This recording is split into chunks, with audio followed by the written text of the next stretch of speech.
Resource Person, Mrs. Sonal Goyal, Commissioner, Administrator HSVP, and Additional CEO FMDA Faridabad, Haryana.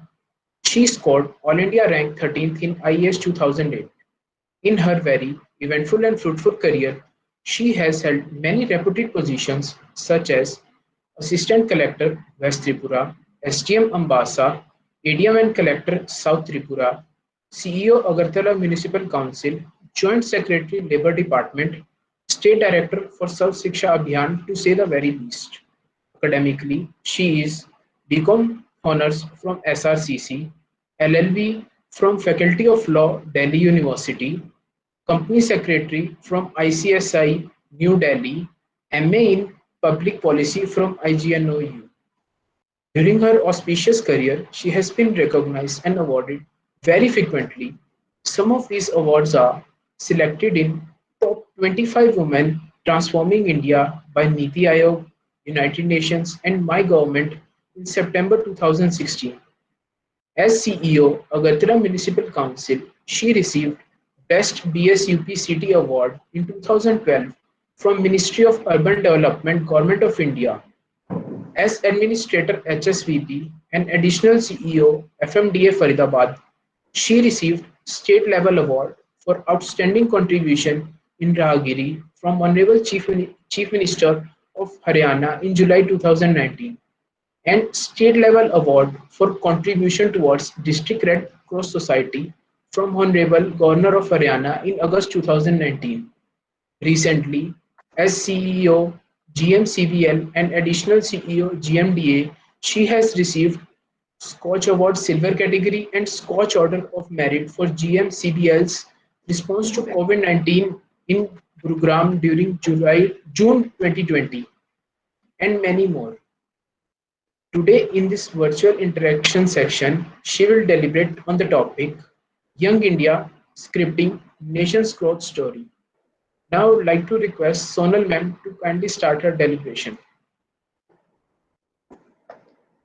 Thank you so much for that very inclusive kind of an introduction. Just a correction I would like to make there. I am not presently holding the charge of Administrator HSVP and Additional CEO FMDA. That was the charge last year I was holding.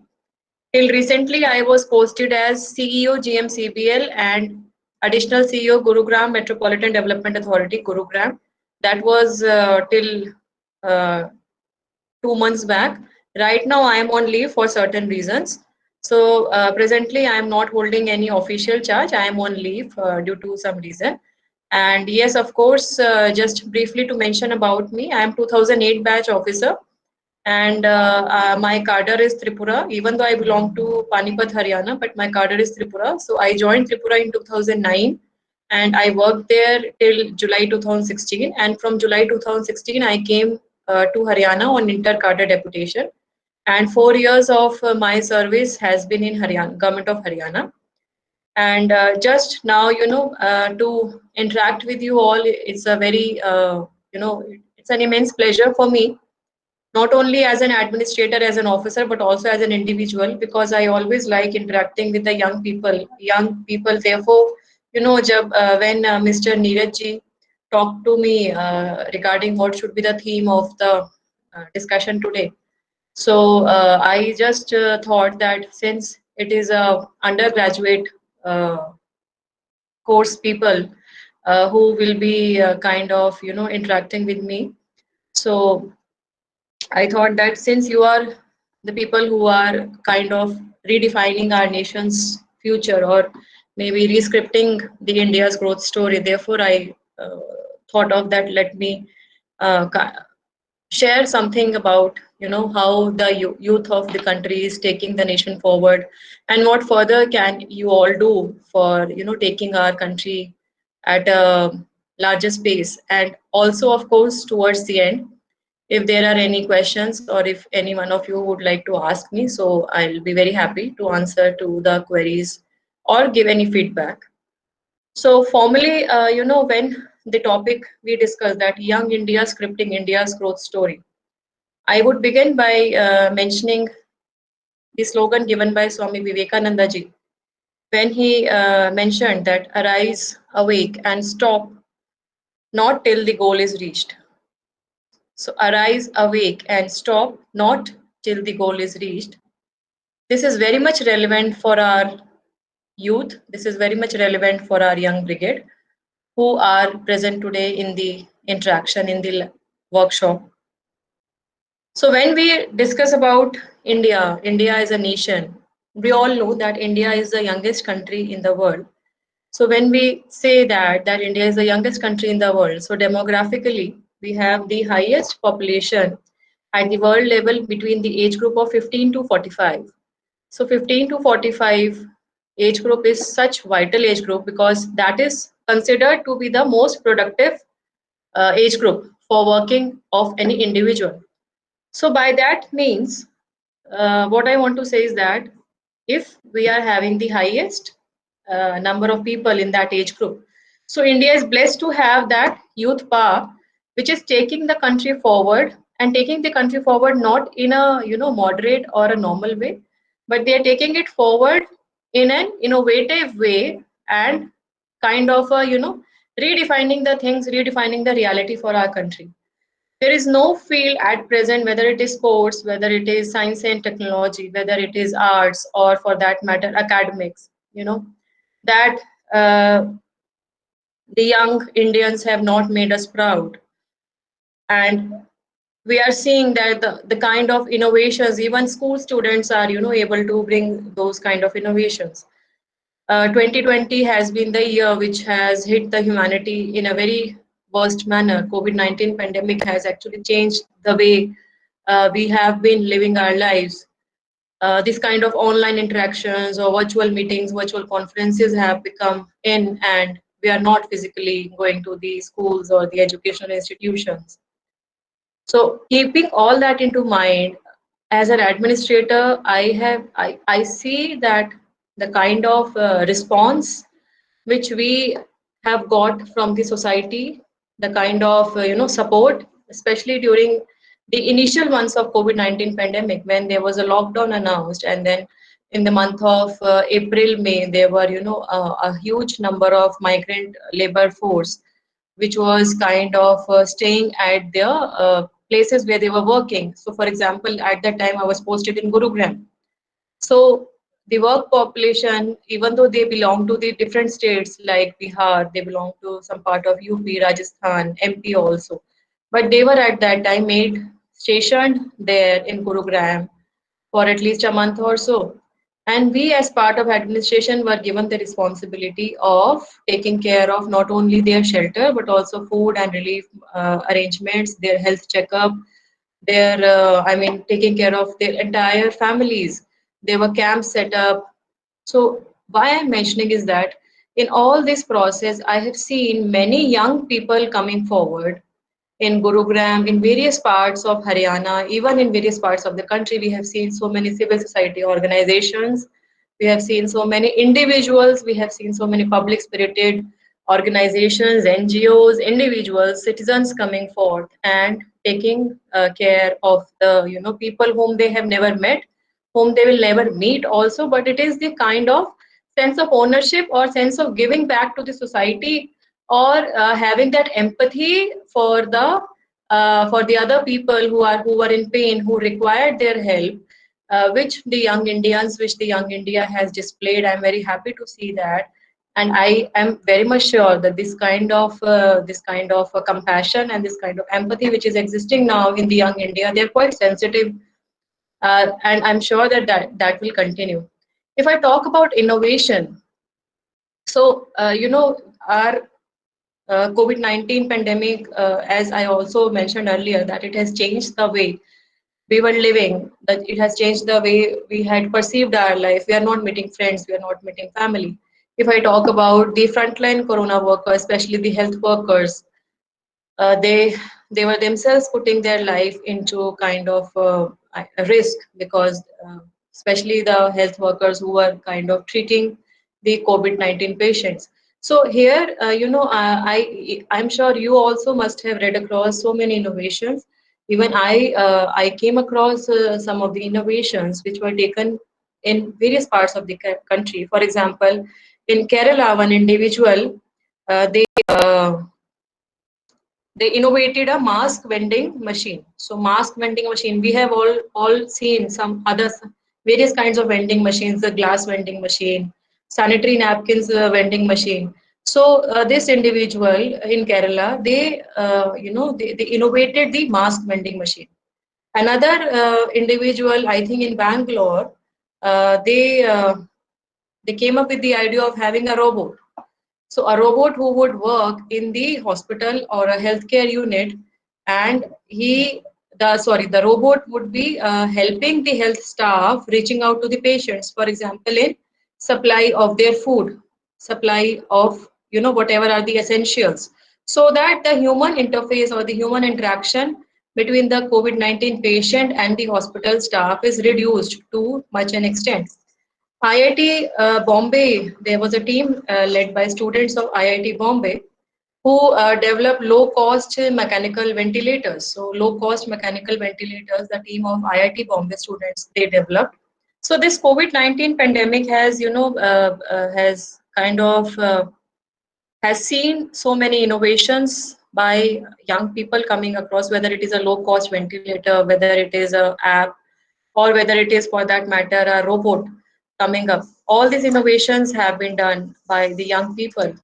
If I'm sure you all must have followed about Atmanirbhar Bharat Abhiyan, which was launched by Honorable Prime Minister in May 2020. So in the month of May, Honorable Prime Minister Sir, he launched the Atmanirbhar Bharat Abhiyan, and it is basically talking about five important components. So the economy, infrastructure, technology-driven systems, vibrant demography and demand. So economy, infrastructure, then technology-driven demand, demographic dividend and demand.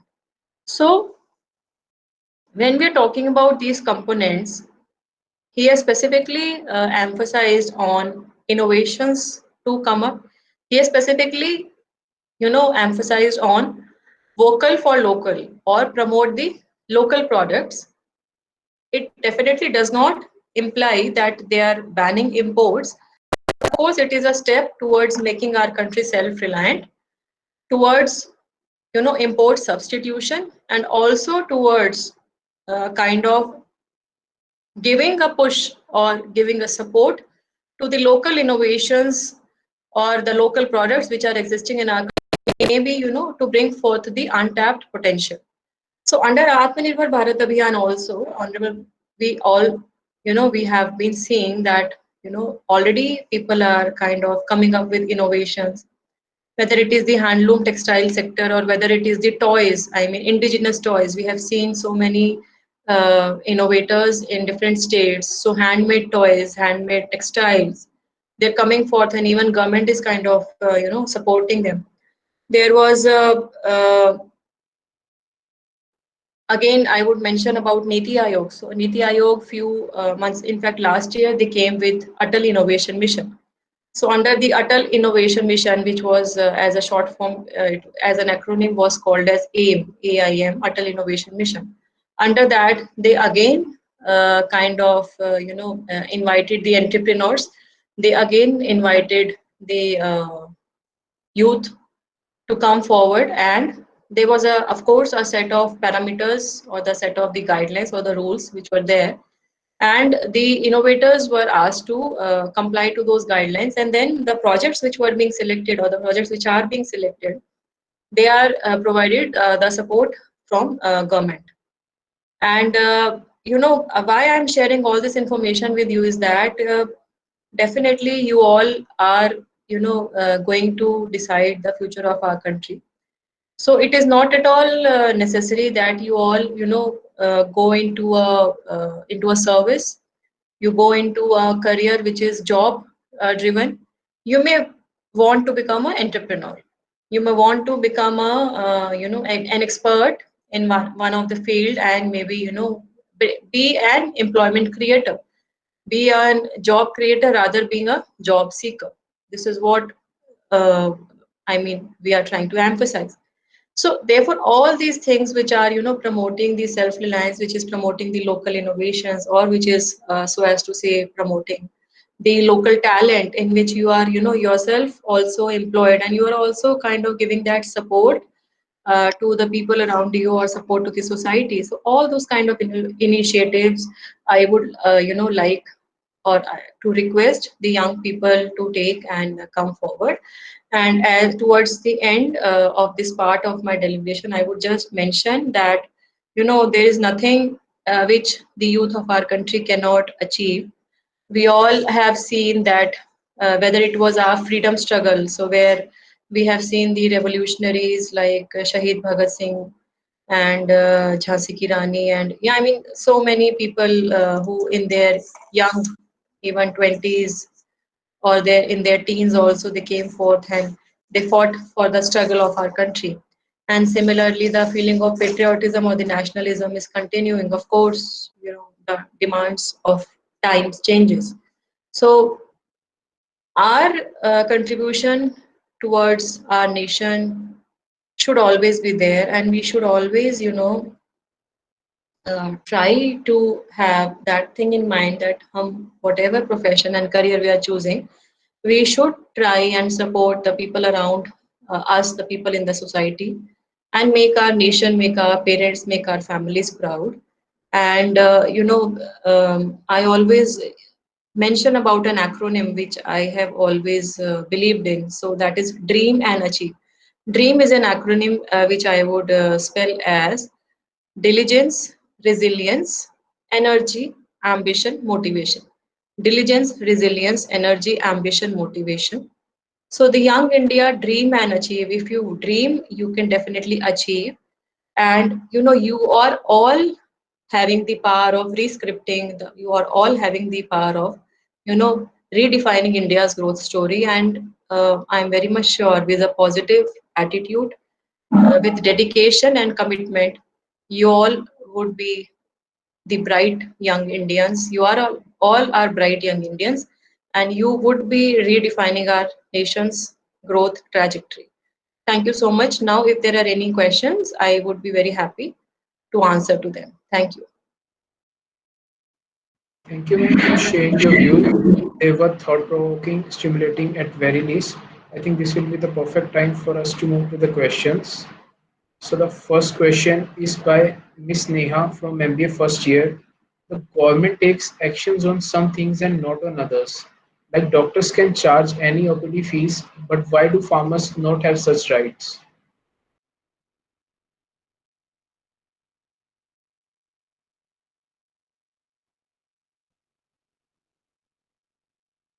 The first part was that government takes action on some things and not others. Doctors can charge OPD fees, but not the farmers. Na? If I am correct, this was the question. Yes, ma'am. Okay, Neha. Okay, so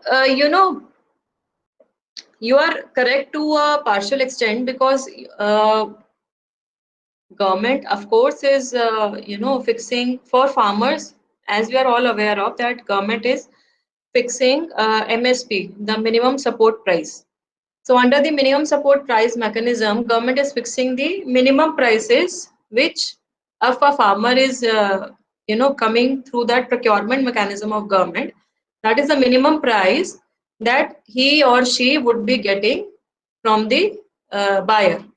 That is a minimum support price. But that does not mean that the farmer cannot sell at a higher price in open market. They can of course sell at a open market at a higher price.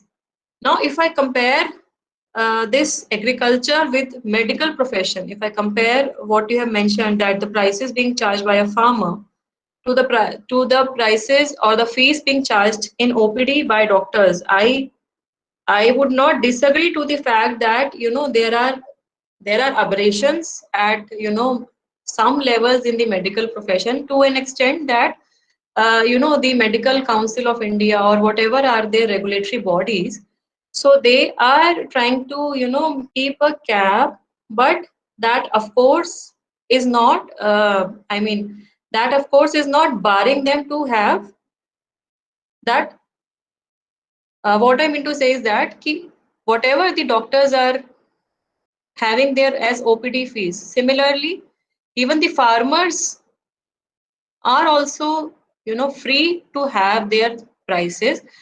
But the context in which a doctor is operating, or the ecosystem in which a doctor is operating, and the context in which the farmer is operating, that a little bit different. That is the reason why I think, uh, I mean, a general person or a individual will feel that doctors can charge anything, but farmers cannot charge any. I mean, any haywire prices. Of course, nothing is stopping the farmers also to fix any amount of uh, price, but the market in which the farmer is operating, that is different from the market in which the doctor is operating. So many doctors are into kind of a specialized field. They are, for example, in that area, he or she is the only doctor who is there of that particular field, for example, orthopedic or a pediatrician. But the similar would not be the case for a farmer in that area, I'm sure. I mean, there are generally few people who are there in that area. But during COVID-19 pandemic, what we have seen is that, especially for treatment of the patients, COVID-19 patients in the hospital, various state governments had put that capping on the treatment fees or the charges which would be charged from the patients even for private hospitals. For example, in Gurugram also, there was a notification by government of Haryana, state government of Haryana, which had actually categorized the hospitals in three categories. And as per the category, there was an upper cap fixed for the charges which can be charged by any hospital for COVID-19 patients. So whether he was an ICU patient or a patient on ventilator, so for all these categories, the charges were fixed. So this is a kind of, different kind of an ecosystem in which a farmer is operating, and a different kind of ecosystem in which a doctor is, operating. I would like to, uh, since we are all here, I'm interacting with the young people. I would, if you actually want to, help the farmer, so why, अगर आप कुछ innovation ऐसा भी कर रहे हैं जो farming में जाके उनको हेल्प करे, kind of any kind of innovation that actually helps the farmers improve their productivity per acre, उनका जो है that output improves, or they are shifting towards organic farming. If you all can have that kind of, helps and innovation, I'm sure that would be very helpful. But of course, you are all MBA students, so MBA may not be directly, related to that farming. But I mean, it's just a thought that, maybe in some way or the other, we should actually promote our agriculture and we should actually support our farmers. Yeah. Thank you. Next. Next question is from Praveen, MBA second year. The syllabus for the IAS exam is so vast. How shall we study smartly to get closer towards success? So, if you are actually serious about UPSC, so my first and foremost request is that why you want to be in the civil services, that reason should be clear to you in your mind, because that reason only, would kind of that would only kind of drive you whenever you feel depressed. So one thing is that the reason why you want to join civil services, and the secondly, the thing is that how much time you will like to devote. I mean, because at least the examination process would take at least 1 year, and minimum 1 year prior to prelims is the, I would say, preparation time required. So 2 years the minimum you require. And if you are working along with that, how much time will you manage? You'll be able to manage to give with that. If you're not working, if you are at home, then how much time you're able to give. And another very important thing is that if you are not able to clear the civil service examination, what would be a plan B? Because this examination, more than 10 lakh of aspirants appear, I mean, fill the form for prelims examination, and the selection is in few hundreds. So the competition is very tough. So what I mean to say is that please, be clear in your mind what would be your plan B if in any case you are not able to clear the civil service examination. So when you're talking about the syllabus being very vast, yes, I do agree the syllabus is very vast. In prelims we have objective type, in mains we have subjective type. Again, in mains, it is the score of the mains examination which actually determines your rank, because interview is a very less part of the final marks, and mains is very important. So that answer writing is also very important. So time management is crucial when you start preparing for civil services. You plan from the examination month how much time you have, and then you divide your months. I mean, you divide initially. I think there should be a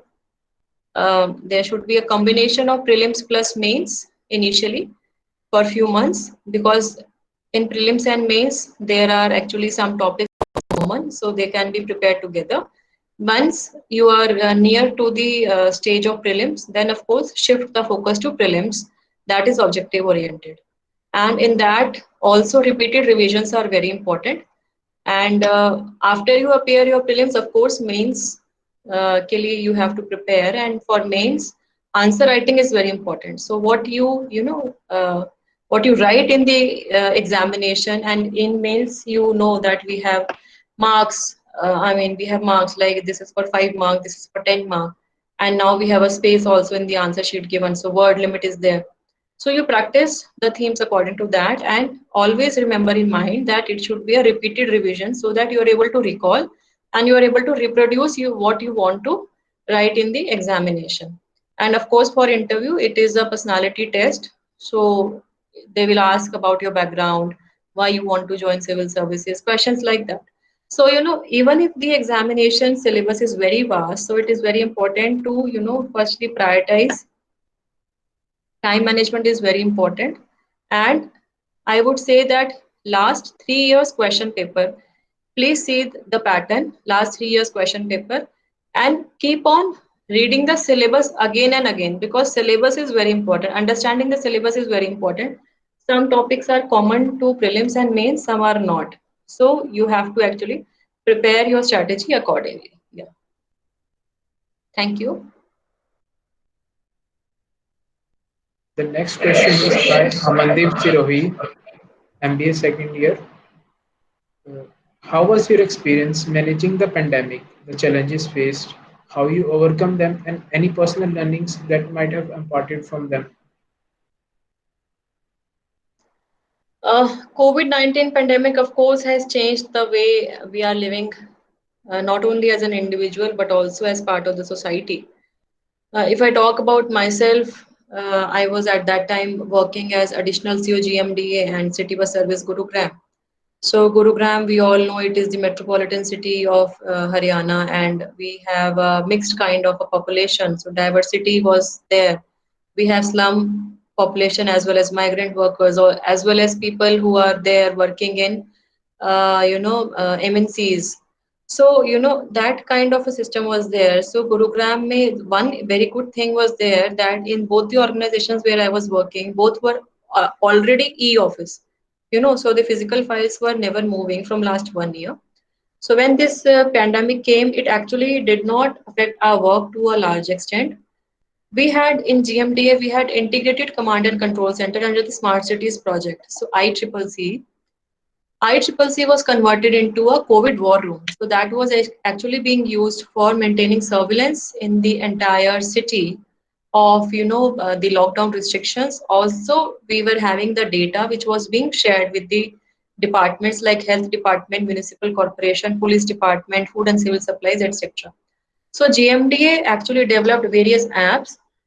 We have Gurugaman app. So Gurugaman app had all the information on the health data, the data on hospitals, bed availability, etc. Also, the issuance of movement passes was being monitored from GMDs. All these, online, the IT-based solutions were being given through GMDA. And when I talk about City Bus Service Gurugram, City Bus Service, because we know that public transport was halted, there was no movement. but we thought that we should use our buses which are there. So we had a fleet of 200 buses. So we actually reorganized few of them, and we turned some of the city bus service to the mobile grocery shop, and they were being used to supply the grocery items to RWS, because we knew that people were not being allowed to move lockdown period, or the movement was restricted. So actually, mobile grocery ration shops were started in the city bus service. Also, COVID-19 mobile testing facility, health testing facility in coordination with one of the private labs that was started. Also, we used our buses for transportation of patients, transportation of medical team. So these were the kind of innovations which we actually foresee in Gurugram. And I mentioned, and as I mentioned in the first part of my deliberation, that we could actually in Gurugram see a lot of people coming forth and taking care of the interest of the people, taking care of the needs of the people, the migrant workers, the people who were living in slums, and that was a good. I mean that kind of a collective responsibility, or the sharing of responsibility, that came forth. If you ask me, I mean, what has been my learning? So learning is that as an individual, I mean, I feel that we are all part of society, and society has to give and take. I mean, society has to not ignore the others. We are part of the ecosystem, so that sharing is very important. And maybe in as a person who is in the society, maybe giving importance to the relations, giving importance to your family, your friends, uh, that I think COVID-19 has made all of us realize. And of course, one thing is that everybody is now discussing about mental health, because there was kind of lot of psychological issues. We were not meeting people physically. There were online meetings only, work from home. So even students online classes. Even my daughter is having her classes online even till today.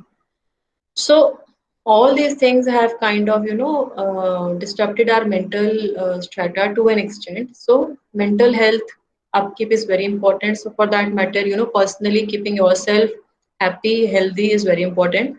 By whatever mechanism you want to adopt, aerobics or exercise or meditation, listening to music, or talking to your family or friend, whatever you feel good, that is also very important to keep yourself motivated and positive, I mean, in a positive attitude. And I think COVID-19 has kind of redefined the way we have been living our life. Yeah. Thank you, ma'am. The next question is from my side. How can one stay committed throughout the project or any work assigned to him, as it is easy to lose interest or excitement after some time or after early achievements? Please come again, please. I'm sorry, please come again. How can one stay on a track, as it might be it they might get bored, or they might lose interest, or they might get distracted after early achievements? Okay. So if you have started a project, so it may be a short one, it may be a longer one. And of course, if it is a longer one, it requires more of patience, it requires more of determination. So I have always believed in 4 P's in my life. So that is passion, patience, perseverance, and positive outlook. Passion, patience, perseverance, and positive outlook. I always keep these things into mind. They may, I mean, look to you theoretically, but the thing is, if actually you have started that thing and you're passionate about that project, if you're passionate about that, you will make it happen, then your efforts would be persistent, and you will need to be patient and keep on working on that with a positive outlook. This is how I define it. And also it is very important to stay focused. And when you tend to lose interest now, that self motivation is very important. So how you derive that self motivation, that you should know. So one thing I would like to mention to all of you here is that we have been talking, I mean, at least when I was in school or college, I used to listen more about IQ, intelligence question. Now we are kind of moving towards recognizing our EQ also. What is the emotional quotient? So what is the emotional quotient we are having? I mean, what is our cognitive behavior towards our own, what is the cognitive behavior towards the people around us. That is very important. What makes us feel happy, what makes us feel unhappy. So these kind of realizations for our own self is very much important. And once we realize कि इस चीज से हमें खुशी मिलती है, इस चीज को अगर हम करेंगे तो हमें अच्छा फील होता है, तो उस चीज को आप करिए. I mean you have to be satisfied with what you are doing. You have to feel happy with what you are doing. और अगर आप खुश नहीं रहेंगे तो आप कुछ भी करेंगे, आप उसको अच्छी तरह से नहीं कर पाएंगे. You will not be able to give your 100% if you are not committed, if you are not happy, or if you are not motivated. So if it is a long drawn project which is kind of in having some intermittent issues, some and which is leading to disruptions, please stay focused, stay motivated, and you are the best judge to know that if you are feeling low, what is it that can make you upbeat. That you are all kind of capable of knowing that, and I'm sure कि आप सब लोग उसी तरीके से कर भी रहे हैं. I mean, if I compare you all with my early, I mean 20s, so the kind of exposure, the kind of intelligentsia, the kind of the avenues which are available to the young people today, they are quite enormous, and actually not comparable to what was there in our times when I was in my college. I graduated in 2003, so it is like 17, 18 years. I mean, a huge lot of changes has been there, but try and know what makes you happy. And if you feel unhappy about something, please motivate yourself. And also, it is very important to look around people uh, around your own self. And if you feel that they are also unhappy or they need help, please have that lending support for them. Give that help to them. Yeah. So the next question is by Shailesh. Recently, Bengaluru Police Commissioner Bhaskar Rao launched Suraksha app for women security. Does the app Suraksha uh, work efficiently, and can this be implemented in the entire India? I'm sorry, I am not actually aware of the entire features of the app. But yes, similar kind of apps have been developed in various parts of the country. For example, if I share about Haryana, there was a Durga Shakti app launched by Honorable Chief Minister in 2018, in which one has to download the Durga Shakti app on the mobile, and there was a panic button, and if a female was in some issue, so he or she would have to press that button, the panic button, and within 10 minutes or even lesser than that, I think she would get a call from the local police station, from the neighboring police station, and they would confirm what is the issue. और अगर उनसे contact नहीं हो पाता है तो they had some mechanism to actually reach out to the victim within the shortest possible time. So Durga Shakti app has been quite effective in Haryana. I am sorry, I am not aware totally. Of course, I heard about that app, Suraksha app in Bangalore, but I am not aware of all the features. But yes, of course, all these apps, kind of try to help out the people who are in distress, people who need urgent help, and they actually try to, enhance the security of citizens, and more so specifically for women, for females. The next question is by Anurag Raj Singh. How challenging is the life of an IAS officer as compared to a common man? So our challenge starts from the day we enter service until we are in service. In fact, before that only our passing examination is also a challenge. But I would say that passing examination is quite easy, and surviving is even more difficult. I have spent like 12 years in civil services. Prior to that, I was working in private sector. I mean, in 2004 to 2007, I worked in private sector on a part-time basis. I was preparing for civil services and I was also doing law. So around 3 years or so, I have had a experience of working in private sector. If I compare it to the government or the challenges which an IS officer faces, so there are a plethora of responsibilities which an officer has. So the first independent posting of an IS officer is of the SDM, subdivisional magistrate, or subdivisional collector in some of the states. They called SDOs, subdivisional officer. So he or she is responsible for the entire subdivision, whether it is law and order, whether it is revenue, whether it is PDS system, food and civil supplies, whether it is health.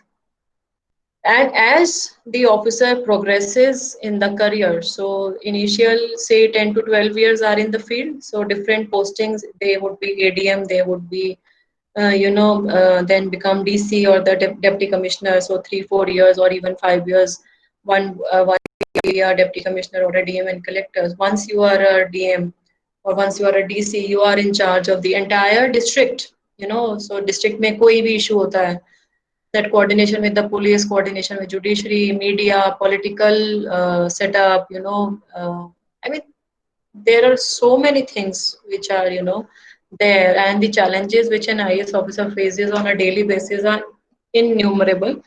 Actually, we cannot define. It is the entire ecosystem which one has to keep in mind, and one has to kind of ensure that you are doing justice to your profile. You are kind of reaching out to the person in the lowest level of the hierarchy, at the the ground level, at the panchayat level. That is very important. I mean, you giving your efforts with 100% with honest intention, and you should be justified to what actions you have taken. There would be pulls and pressures, there would be situations demanding extra effort, for example, election duty, law and order issue, a curfew being imposed, or a VVIP duty. For example, in my tenure, I have received Honorable Prime Minister twice, so, and conducted various kinds of elections. So, all these things demand too much for you as an officer. But yes, of course, these are the things which you have to keep in mind before appearing for civil service examination. Do not, assume that entering examination is difficult और उसके बाद तो चल जाता है. I would say the other way, that entering is relatively easier. Surviving and delivering while you are in service, it is even more challenging and difficult. So keep that in mind if you are preparing for civil services, or if you want to prepare for civil services, that it is not a cakewalk to survive or be in the civil service, and there would be a lot of pulls and pressures which you have to take care of. Of course, that system allows innovation, the system allows the positive kind of interventions. And if you work as a team, if you work as a team leader, so you involve the community, you have community mobilization, you have your organization teams working with you, then I think you actually are able to achieve a lot and actually ensure citizen service delivery. Yeah. Saksham, I will intervene here. Actually, as ma'am said, it's already 4:53, and Yeah. I think we got just a one. Though we want to continue it, ma'am, it's such a wonderful session going on. So, but you have some other commitments also. Just so a last thing, if we can take, otherwise I'm okay. Yeah, we can okay. wind up. So, if you allow, I have one question of mine. Yeah, please. So, my question is about work-life balance, ma'am. You told that it's such a demanding job. How you are maintaining? Then how much time you are able to give to the family? That was my question. I have two kids. So my daughter is 7 year plus, and my son is like 1 year old. That work-life balance is very important because, and I would say that it is not only for a female or a women officer, but also it is equally important for a male officer also to give time to the family, to understand their requirements. And sometimes you are in such a kind of situation, for example, election, law and order, VVIP duty, you are not able to come home in time. Days and nights you are working together 24/7.